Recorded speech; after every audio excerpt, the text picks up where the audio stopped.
I'm calling from Michigan because where Okay. I'm originally from California. Okay. I moved here for school, and then my mom's family lives over here, so I've been just ever since I graduated, been over here uh Okay. doing work stuff because I'm a media producer type of person, so uh I help produce media for people. So Right. yeah, yeah. So I've been just been doing that along the way. So, and then I just wanted to do this because this has become very much more like something I connect with people on so many different levels that I was just like, I love talking books with people. So, like, this is, yeah.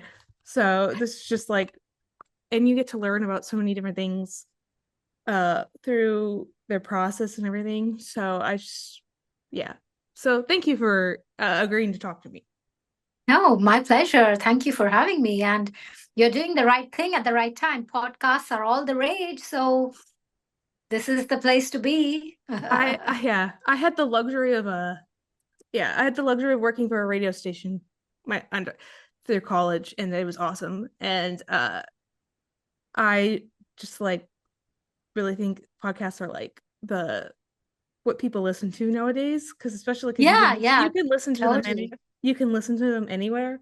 So Yeah, whether it's yeah, on video, YouTube, or through your car or like through your headphones. So yeah, yeah. yeah. Anyway, Great. uh, okay, so let's talk about what was the beginning of your writing journey? Like, what was the instance in your life that was like, oh, that I wanted to start writing? Yeah, I know. And this is going to sound so much like a cliche, but I have always written, since I was 5 years old. I know it's just the one constant in my life. I call it my red thread in my life, that's what I do. There have been so many other things that happen, but writing is what I always come back to. So I think I've always wanted to be an author. I wanted to be a professional author, writing books for a living. Um, and so, I'm really glad I can do it now properly. I have been doing this professionally since 2019. Um, but I was writing long before that. Um, it just took a while to get myself organized, to learn the craft of writing properly, to learn the business side of things, and then for it all to come together. And then started writing professionally in 2019. Um, yeah. And how has the romance genre spoken to you? Like, how did you you choose know, romance? yeah, I mean, I have always loved reading romance. From reading Mills and Boons, right in the beginning to the Silhouette books, and then I've just always loved romance. Um, I guess um, I mean, maybe because when you think of becoming a writer, you always think of literary fiction first. So I think maybe when I first started writing, I thought perhaps I should write literary fiction. But then um, I because I've always loved writing romance, once I did start writing it, there was no going back. But when I first started writing, I began writing what I realized was maybe like an epic fantasy novel, which was okay. And then I went on to writing. I mean, I found I didn't enjoy the world building as much as the relationship part. So then I started writing paranormal romance, which I did for a bit. But then I found the fantasy part or the paranormal part was a distraction. So then I said, okay, I really have to write contemporary romance, which is something that I can identify with, which is everyday, which is kind of set in and around me. And so when I finally started writing contemporary romance, it really clicked for me. It felt like I had come home. Um, Maybe what stopped me was, I think romance is maybe not considered a serious genre, perhaps. I don't think of that now, but I think when you first start writing, you have so many arguments going on in your head. Um, you're trying to convince yourself that what you're thinking is wrong. You're second guessing yourself, and so I had to really work through a lot of that. And so when I finally decided, well, I'm going to really embrace this and I'm going to write contemporary romance properly, it just clicked. And I never really looked back. And now I can't even remember a time when I did not write contemporary romance because I just enjoy it so much. That's what I read, that's what I write. I'm kind of steeped in it. So yeah, so for me, it's everything, really. And then your writing process. When you start writing a book, how do you come up with your ideas? Like where do you get your research from? Like Yeah, that's a really good question, and there's no simple answer to it. Um, I find the ideas can come from anywhere, and for me, it's normally from movies, or it can be from just anything happening around me, or it can be from something that I'm reading. It can be from the news. Um, I think I've learned to be just very open about it and to just absorb everything because I realize the ideas can come from anywhere. I look for these kind of uh, these moments that stay with me so that, and I don't write them down because I don't believe in that, because I believe if an idea is strong enough, then it'll just come up to the surface. So I don't write it down. I like my instinct to just filter it through and bring it through when I'm writing. And I'm what some people call a pantser. I like to think of myself as a discovery writer. So I have a general idea in my mind. I have a general sense of the tropes I want to work with in the book. I have a general idea of the characters. Um, but I don't plan anything out. I like to just sit down and um, start writing and let the characters come to life and then drive it themselves.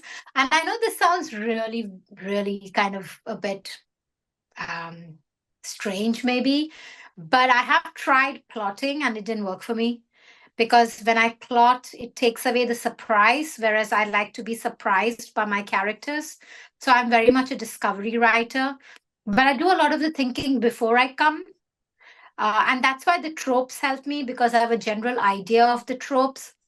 And also, all my characters are set in the same, they're all set in the same universe right from the first book that I started writing.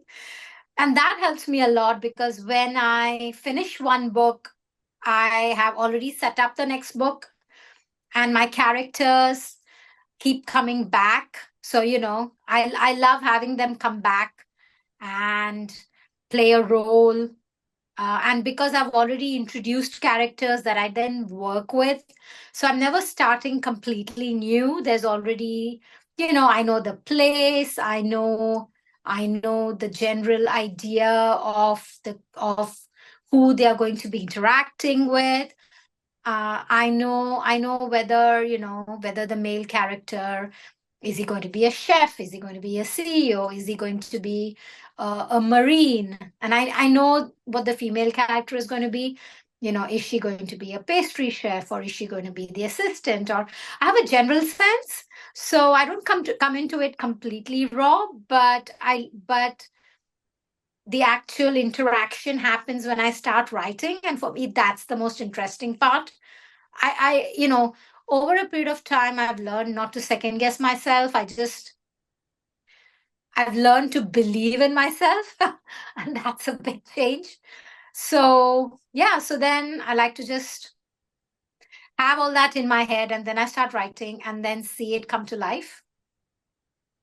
And then what is since you said you get a lot of inspiration from like movies and stuff, was there a movie that inspired your idea for the seven or like the mafia part of your romances?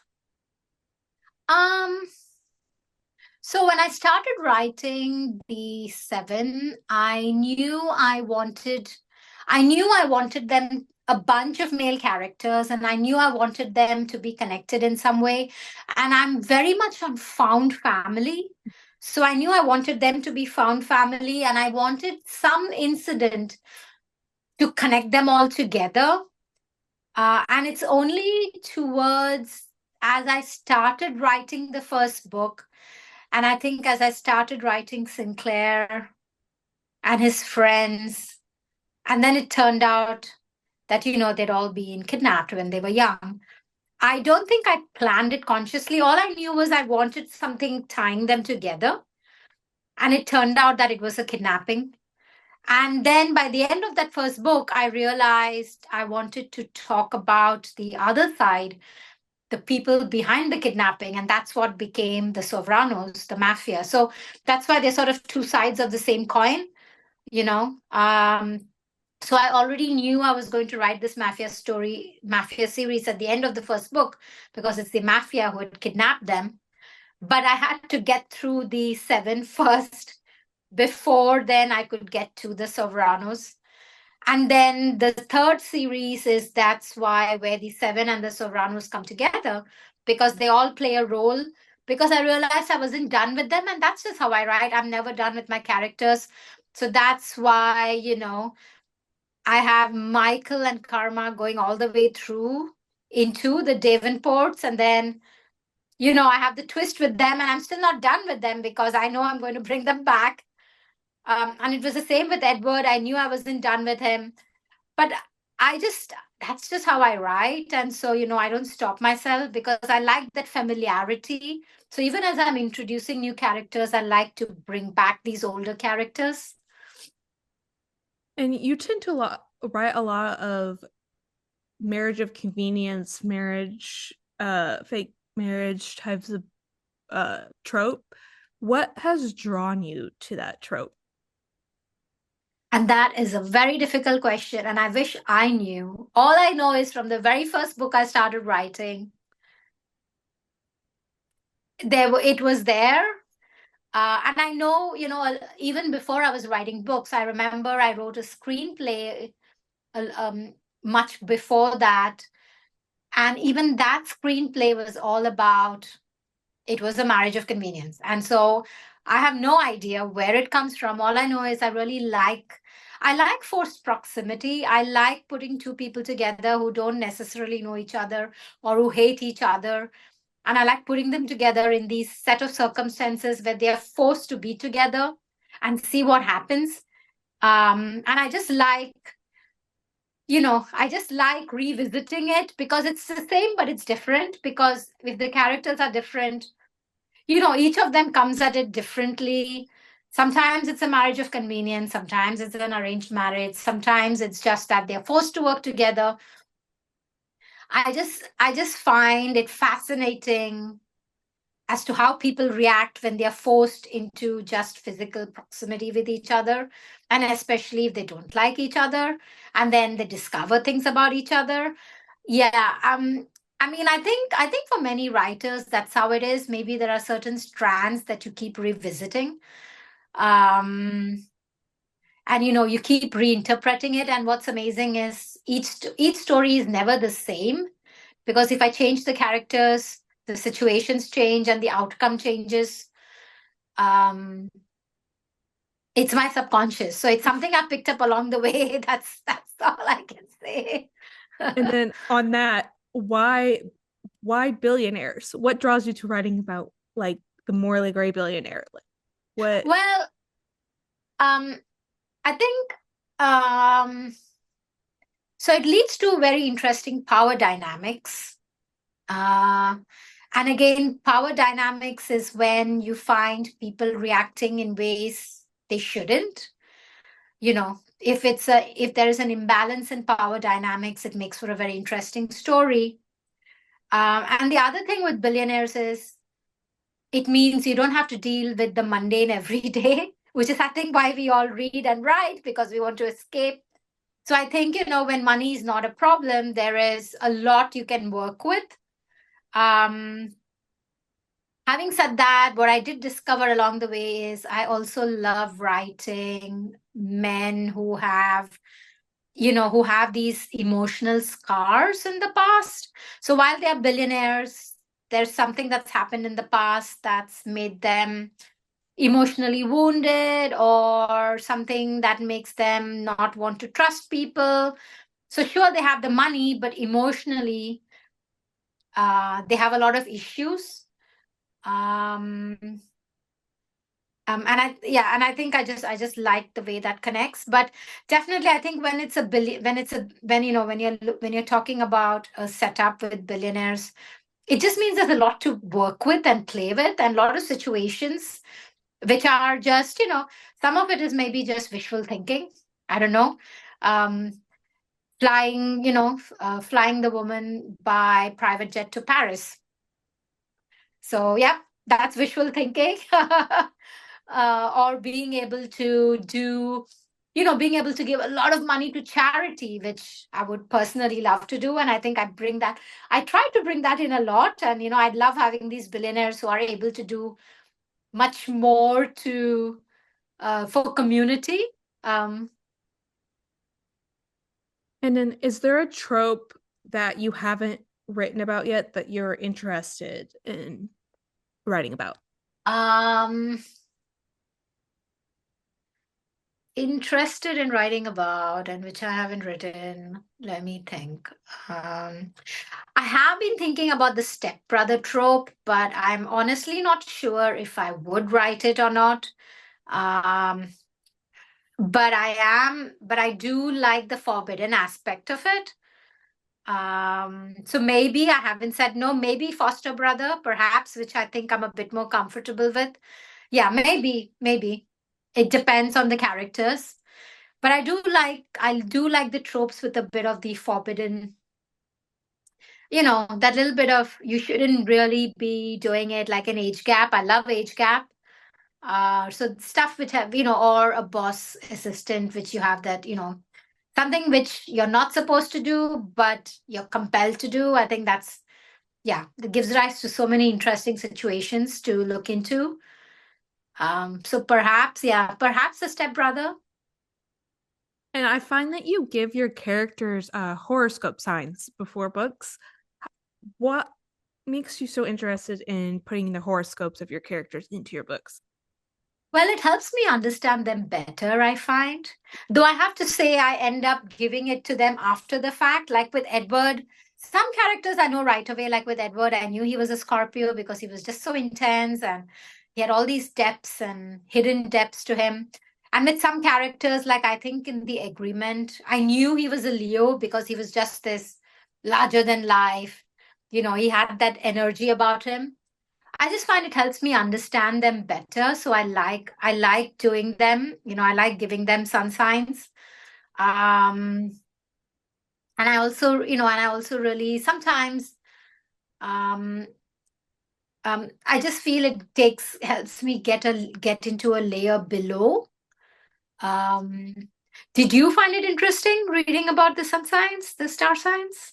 Yeah, because I don't really like see that very often in books. And as someone who's like, I mean, I'm not super into it, but like I do because I'm a Libra, so it's like I do see like some very characteristics of a Libra that match my personality quite well. So I'm just like sometimes I'm like, oh, like that's like how like matches me to a T. So and then I just over the years I've just found that I've made friends with people who are Sagittariuses and I Yeah, haven't really like planned that, but that's just how that happens. So I just find it very interesting sometimes. So where like people get their info and how it matches their personality. yeah, yeah, yeah. And do you have characters that you would say are the closest to your heart or you have the biggest connection with? Uh, Not really. I think I have a connection with all of them. I mean, I know my readers have a very close connection with Edward and Michael and Sinclair. I think Sinclair, it's because he's the very first one they read. So I know a lot of them mention him. And I know with Edward, it's because, it took such a long time for him to get his story. But for me, it's really difficult because I find with all of them, I have a connection to. I have one character who's coming up that I can't wait to write, and I've had him. I've introduced him in quite a few books. He's this very temperamental chef, um, um, James. That's his name, and I can't wait to write his book because I've kind of imagined it already in my head. And for me, he's very much modeled behind this very grumpy, very angry chef, and very temperamental. Um, and I have the female character is somebody I haven't decided if it's somebody who is also a chef and as temperamental at him, and then they clash, or is it somebody who works with him as his sous chef? I'm not sure, but I'm quite interested in writing somebody like that um, because I really like um, I like food, as in the whole, everything to do with the chef and how they cook, and the whole dynamics in the kitchen, and um, somebody like a very sexy Gordon Ramsay, but somebody who has that kind of a temper, but having a story. So I've kind of brought in James Hamilton, I think over quite a few books, and I'm building him up, and I think I might write him towards the end of the Davenports. So he's kind of somebody who's quite intriguing. But other than that, with all the characters I've written so far, I think there's an equal space for all of them because all of them are quite intriguing. I mean, Edward always stands out because he's a former priest and there's like this hurt in him. And I think that was quite evident and it did come across. What about you? Was there any character that stood out for you or somebody that you thought about or? Oh, I'm currently reading The Wrong Wife right now, so I really am liking Knight at the moment because he's like a very I love grumpy characters. Like I like grumpy characters because I think they can have a character arc where they keep become better Yeah, because of the love they realize they have.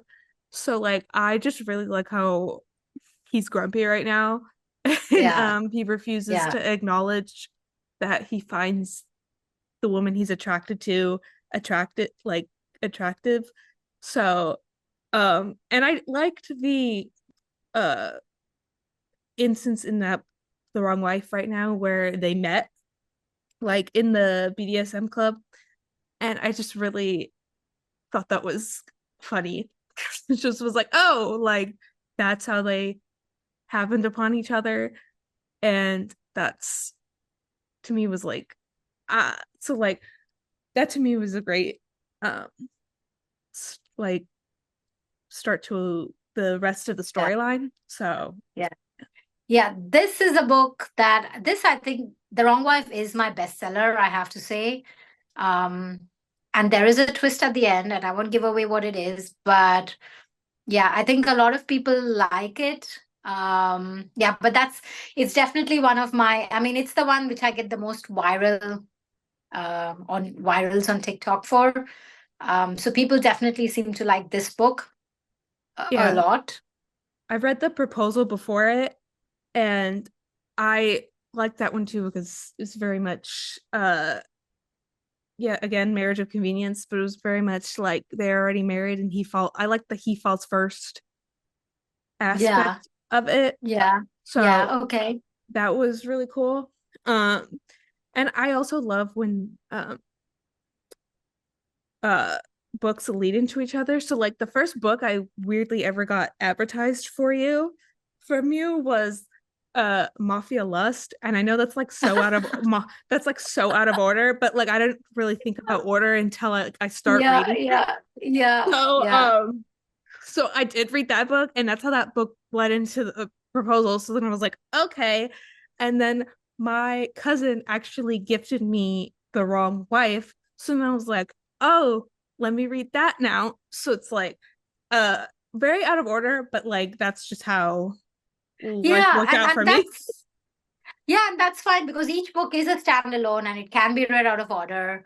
And I like the fact that sometimes, as readers read into it, you get more and more involved, and then at some point you feel like you want to read it in order. And that's fine because it should just happen organically. But if people don't want to do that, that's fine too. You can just pick up a book, because each book is a complete story. It has the full arc, it has everything happening, but also there are threads leading out, so if you want to follow anything, you can. um yeah, I like that. I like having the universe, so I can step into it, and it's there. They're always there, and every time I write, I'm stepping into it. So I like that. I like that feeling. Yeah, especially because in Mafia Lust, you tapped the forbidden aspect of kind of the love with the because the ex. So it's like, oh, that's like a little bit of forbidden, like, oh, should he do it? Should he not do it? And then he just is like, I'm gonna do it. So like that to me is like that's what like latched me onto it because I was like, I'm someone who also loves forbidden type of romance that is like you don't see every day. So that to me is like I was like, oh, so definitely Yeah. grabbed me. Yeah, Um, I love age gap. Age gap is definitely one of my favorite tropes to write. I like that whole, yeah, I like that whole dynamic of where it's um and I like the older guy, and the confidence that he has, and just that whole dynamic of the sort of a very forbidden figure, and where they're not supposed to be together. Yeah, yeah, it's delicious. I really enjoy it. and then your idea for Primrose Hill that came from your where you grew up in London, correct? Yeah, so I live in Islington and Primrose Hill. I used to live very near Primrose Hill, and it's still not very far. It's maybe a half an hour walk for me. And I wanted a space where, and I love Primrose Hill. I just love that area. And, so I had the idea. So it was very natural for me to just set it there and have all these people kind of living there, because they all, whenever after they get married, they all move to Primrose. They're all in Primrose Hill. So they're all in each other's backyards and they can talk to each other. And yeah, I just like the idea of having this amazing community where so many of them know each other. And so it's kind of like still small town vibes, but in a big place. Like it's a big city, but it still has these small town vibes because, it's, yeah. And I can imagine it when I'm writing because I've been there so often, and I can imagine all the buildings, the townhouses, the streets, the pubs, the coffee shops, the gym, the wet. Yeah, I really like that. And what would you say your most difficult like book you've written so far has been? Like what was the hardest plot to like I pen think the out? hardest is always the last one because it's so fresh in my mind. So I've just finished writing The Reluctant Wife, which is my first bodyguard princess story, which I have never written before. So it still does end up as a marriage of convenience, but it's and it's also slightly forbidden. But I did want to explore this whole kind of the bodyguard princess dynamic. Um, and the middle part of the book is always the toughest. So, about 30,000 words down, and my books are pretty long. They're all about 100, 120,000 words. So, from that 30,000 word mark right up till the 70,000 mark, that's always the tough, the middle part. And that's normally when I'm really kind of, you just have to keep going, and it's always difficult. Um, And nowadays, what I've started doing, so one way I found to make myself write is I write live on TikTok. So I have TikTok, a live stream. And I find it forces me to write because I feel I'm very conscious I'm being live on TikTok. So at least my productivity goes up. And normally that's when I'm talking to whoever is there and saying, you have no idea how difficult this is. The first 1,000 words of the day are the toughest. Every single day, my first 1,000 words, it's like and it takes me that long to settle in, and then it gets a bit easier. But yeah, every day, I mean, that's it, right? Like I come down and I sit right here, and the first 1,000 words are always the toughest. Yeah. And I see you. I'm someone who really loves hockey romance, and I've seen you wrote The Ice Kiss. And do you have any other plans to write to go back into that in the future? I don't think so because I have to confess I didn't know much about hockey. I mean, I knew, but not the details. And so I had to spend a lot of time getting to grips with that. And I had to build a team. And I did have fun building the team. Um, but I felt firstly I didn't enjoy it as much as I should. And the second thing I realized was people weren't coming to me for a hockey romance because I haven't really written other hockey romances. And so I think I just tried it. I tried with that, but I'm not sure if I would. Though I really did like the whole team aspect of it, having all of, because I liked having so many characters in a room and having all these men in a room, and it was great fun. The dynamics was very much like having the seven in a room together, but I'm not sure if I would.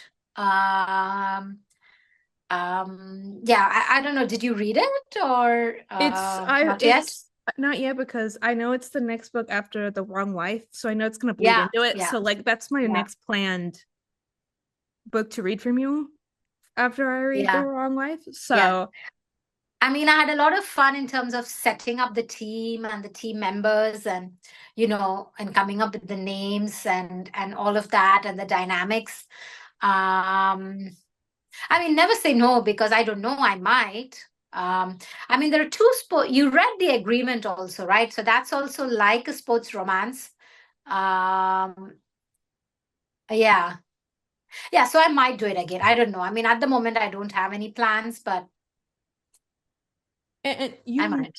you mention 50 Shades of Grey a lot in your books. So was that was that like a very big book for you that inspired you to like help your writing career? Um, because it was the first book, I think it's big. I think as an author, I owe it a lot because it exploded the reading on Kindle, really came of age with 50 Shades of Grey. So I think as an author, maybe I'm quite grateful to it because it paved the way for all of us. Um, and I find it's a very relatable book because everybody knows about it, and because I do like to draw on BDSM themes, like I seem to find that a lot. And so I find when I say it's 50 Shades of Grey, people, you know it's easy for people to then know where my books are. So there's always this kind of a theme running through it. um and I think maybe that's why I did and maybe I think with these books at that time, for some reason, I did end up referring a lot. Yeah. Well, like for me, like 50 Shades of Grey was one of the first like spicy books I like ever Yeah, read. So like yeah. uh and it was just like a friend let me borrow it. So then I just read it and then I was like, wait a minute, I actually really like this. So it was, you could say it was kind of the start to the journey.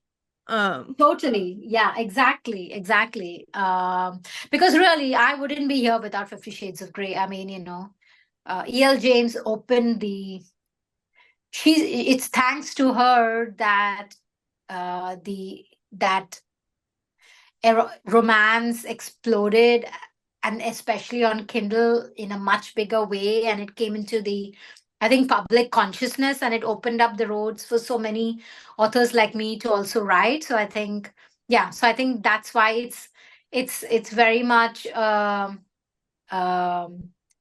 you know, it's one of those books which yeah, which is really important in that sense.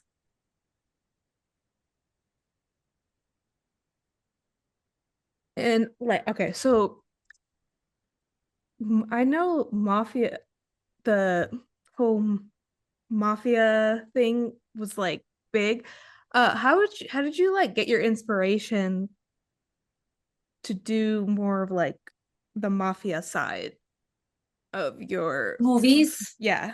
Godfather, I think a lot of the mafia movies, and because I live in Europe, I think for me, and because I've been to Italy, I felt very comfortable setting the books in Italy, in Sicily.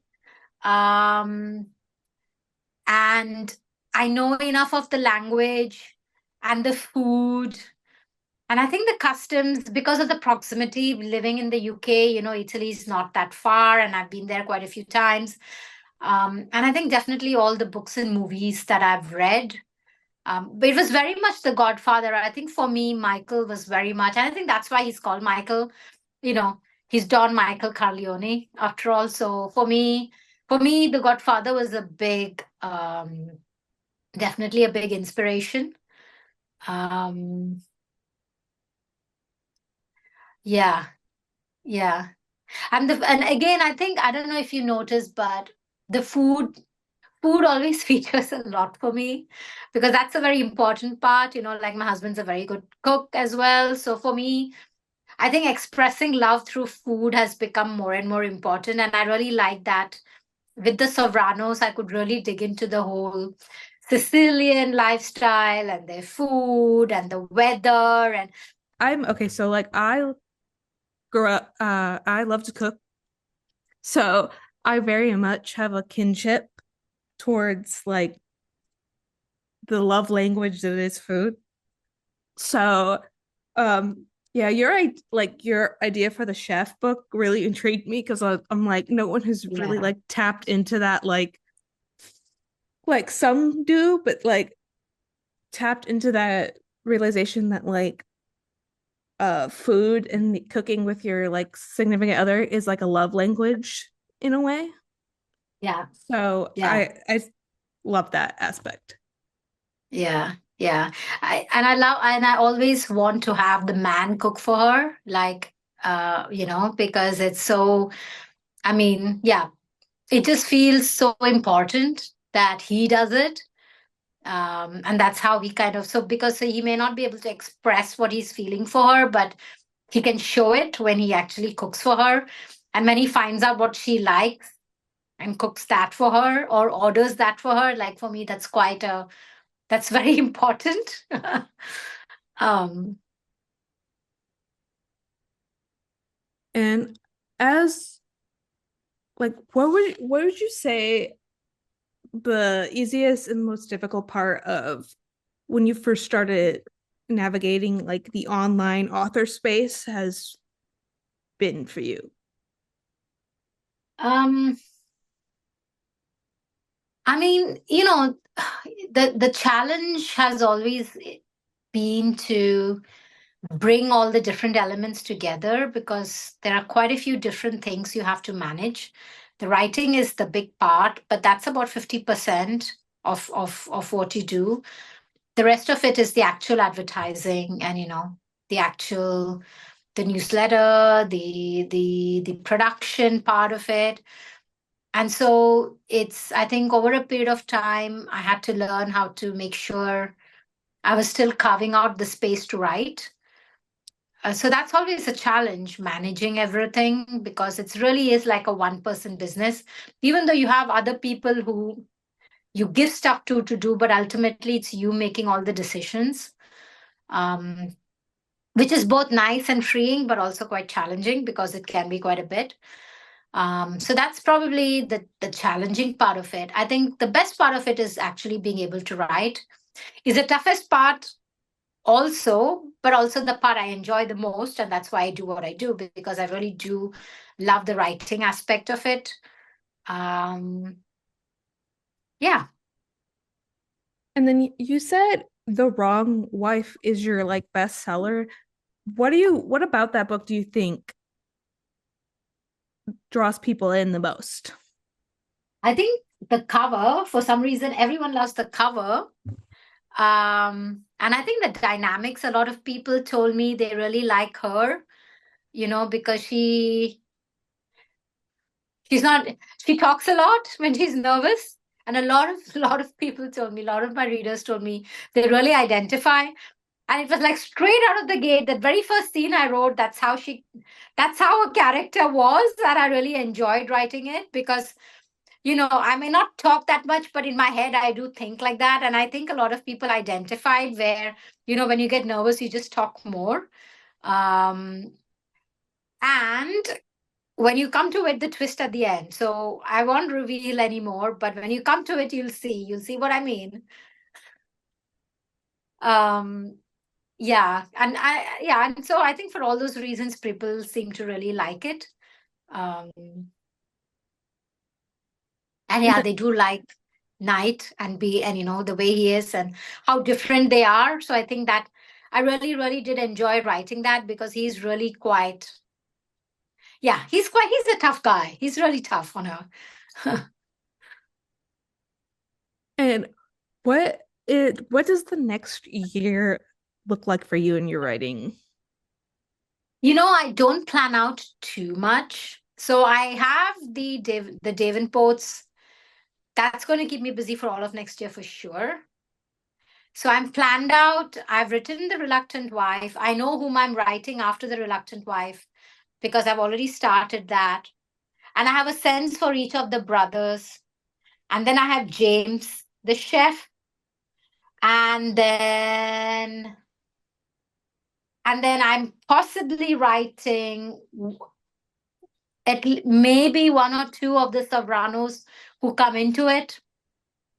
But I haven't so I have a general sense of that's where I'm going, but I haven't exactly planned which month, etc. Because I like to give myself a bit of space and not put too much pressure on myself. So I'll know when I finish one book what the next book is and when that book is going to launch. Um, And what does it look like to self-publish on Amazon? Like what is the process for that? um, well, you have to register with KDP, Kindle Direct Publishing. And then it's actually very user friendly. So they actually guide you through it in terms of, putting in the title and the blurb and then uploading your book.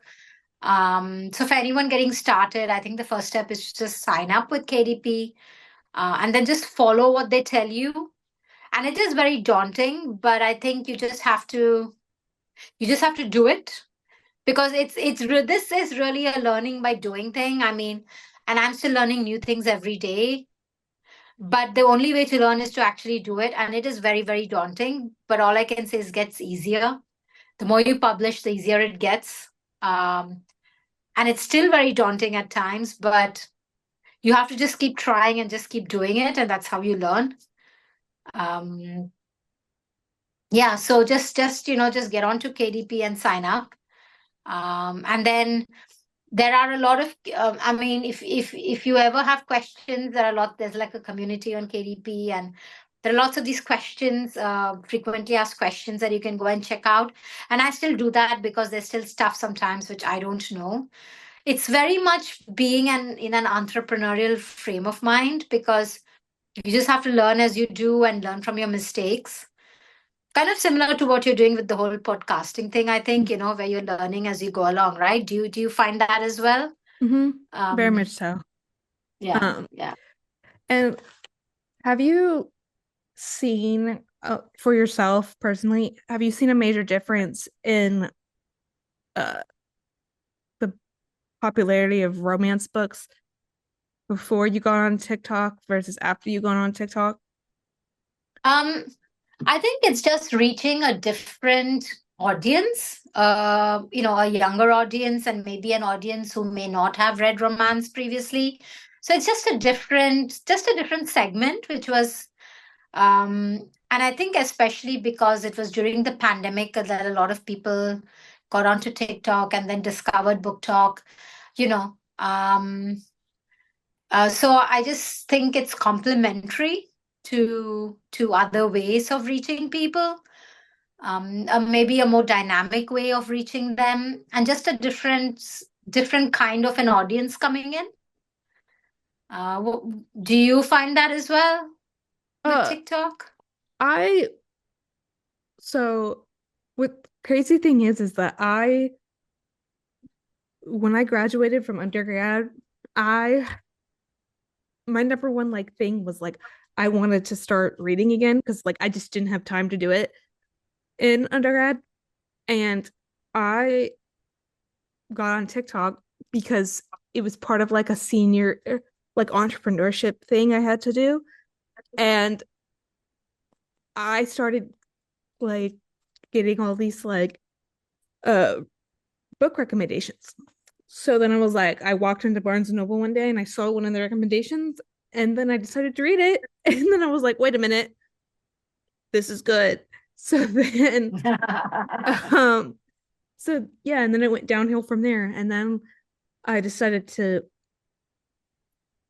make my own account from like uh all the stuff I learned from my entrepreneurship class. So then I was like, okay, let's try and make just post about the books you like. So then that's how that happened. And then I just found that like I get ever since like authors started following me, I just have loved to talk to them about um their writing process and how they came up with their characters and like uh what inspires them and like how TikTok has affected them in their writing and just their writing career in general. So yeah. Yeah. Yeah, I mean, TikTok, it's Book Talk's a great source for finding out what readers like to read, why are certain, it just gives you more of an insight into what readers like as well. Um, and it's just very dynamic, and it's more natural. I like the fact that you can just be yourself.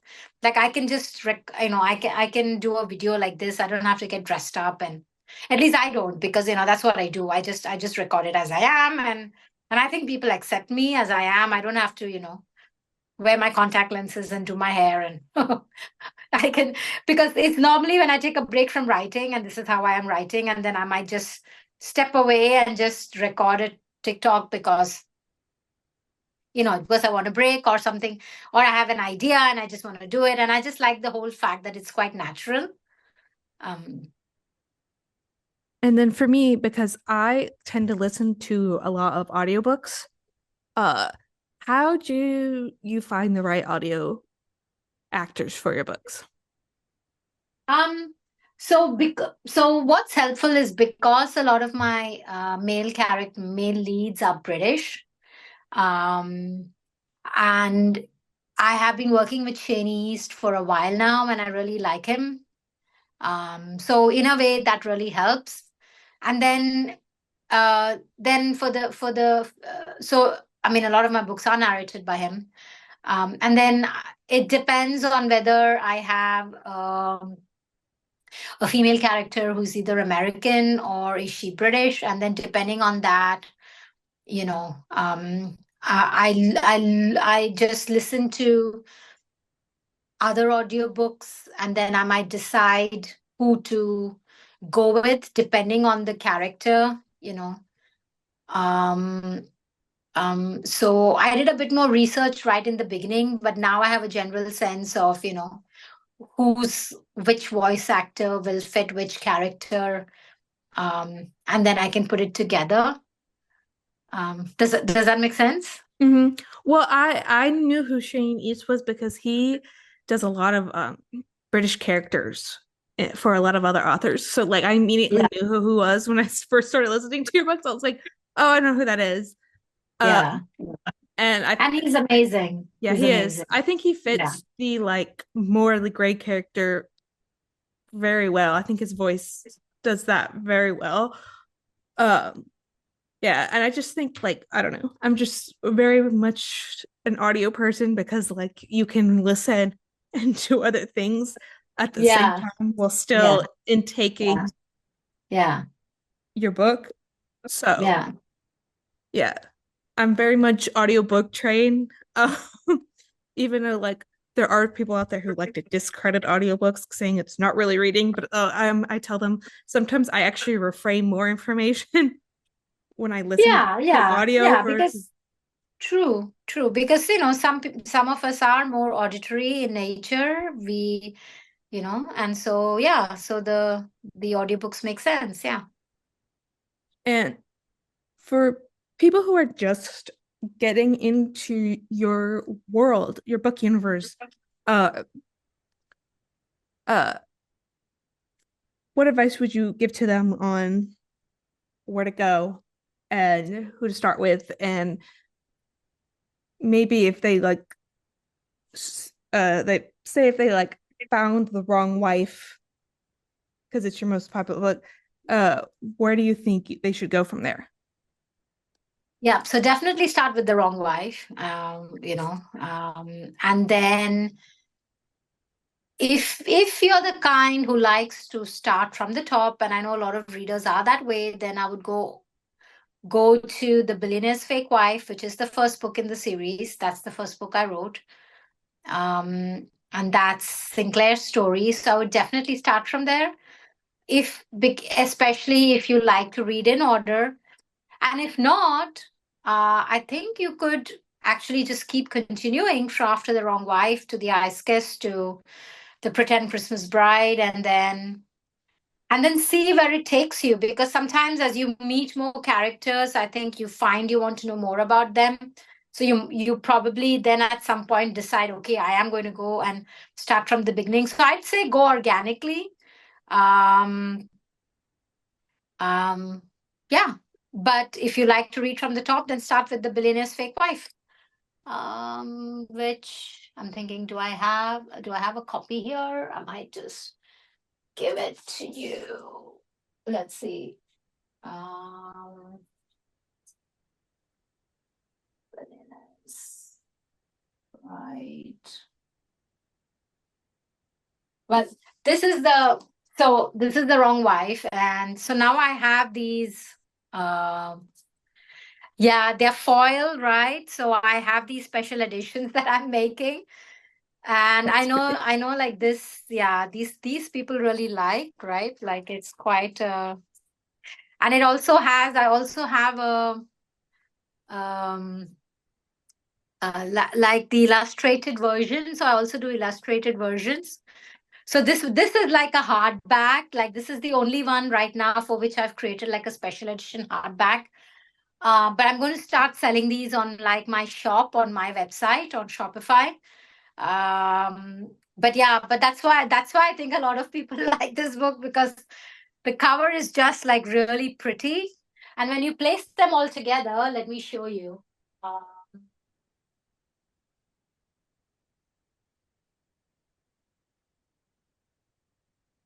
so when you place them all together, you get all these, right? Yeah, that's pretty. Yeah. So yeah, so these are so just all the books. So like you can get the spines as well. So I've been creating with each one because you have the flower on top for each one. But then I think also, you know, with these, when you put them all together, they look really good on your shelf. Um, yeah, so I mean, right now I have them available to like through like another author's TikTok shop, but I'm going to start selling them on my shop as well, on Shopify, on my website. Um, yeah, this is definitely the fun part of it because, yeah, I mean, I didn't realize how good they would look until I held them in my hands. um, so this was the last one, right? Mhm. The Unplanned Wedding that came out. You've seen The Wrong Wife, of course. That's the wrong wife. But all the other books in the morally gray billionaire series. So this one has she's she's a rock star, and actually I actually modeled her on Taylor Swift. Ah, Um, awesome. yeah, she's a rock star in this. And then of course you have the Ice Kiss, which was the um that was the hockey one. And then the Agreement, right? And then this is the one before that, the Christmas One Night Stand. Yeah. Yeah, I love the flowers. I think I just have a um I'm really pleased I decided to go with the flower theme, and I really like that. It feels very me. Um yeah. Yeah, I'm definitely a sucker for like pretty limited edition like books if they like look really nice on your bookshelf and you're just like, Yeah. yes, Yeah. yeah. Yeah. Yeah. Yeah. Especially someone who like I mostly read digitally and then I end up buying the special edition of the book I or digitally and I it's kind of like a trophy on your bookshelf. So uh yeah, I love that about that. That's pretty. Um, do you have any, because I know this is becoming like a very big thing now over the next couple years. Do you have any plans to ever go to a book conventions or do book conventions? Actually no, because I find it takes me away from the writing, and a lot of these book conventions are in the US. So that means I would lose a week. So at the moment, no, but again, I don't say no because I'd love to meet my readers. And if I find a lot of readers are asking me about a particular book convention, and if I am able to make it, I would. But I find with a lot of these things, it's quite, I wait for it to happen organically. So I think if a lot of readers end up asking me, are you coming to, like, I know they do ask me about Rare. They've asked me a few times, but at the moment, I don't have plans just because it means it just takes me away from the writing. Um, and for me, the writing still takes priority over everything else. But who knows? Maybe in the future, I might. And what do you have to say, like what do you have to tell readers about your next release that you have coming up? Well, the next release is the Bodyguard. That's the Bodyguard Princess Romance. So it's kind of like a Princess Diaries meets 50 Shades of Grey. It's probably the easiest way to describe it. So that's coming out in February. I do have a box set coming out, which would have my three Christmas books, which is the Christmas One Night Stand. That's this one, the Pretend Christmas Bride, and then the Billionaire's Christmas Bride, which was from the very first series. So I'm going to release a box set, a Christmas box set, in the next 10 days. Um, but The Reluctant Wife is the one that's coming out in February. And she is, yeah, and I think writing a princess was very interesting because she's quite a strong character. So yeah, I can't wait for people to read it. Um, Yeah. And was there ever a time in like your writing process like because I know you write about the BDSM aspect of 50 Shades of Grey. Like how what inspired you to directly like make that a part of your books? well, I like the whole Dom sub dynamic. Like personally, I find it really interesting. Especially if it's a very strong female character, she's a strong woman, and the one place where she doesn't have to put on that strong persona is when she's with her man, because if she trusts him and she's able to give up, um, that power dynamic where she's then able to be herself and where he can take charge, and so she can actually completely let go. I think I personally identify with that. Um, And I think that's what led me to actually having this kind of the, this dom sub dynamic a lot. I keep trying to explore it from different directions, but it really came from there because I think for a lot of women, um, I think you do fight a lot without even admitting it in day to day in everything we do, and especially if you're trying to carve out a career.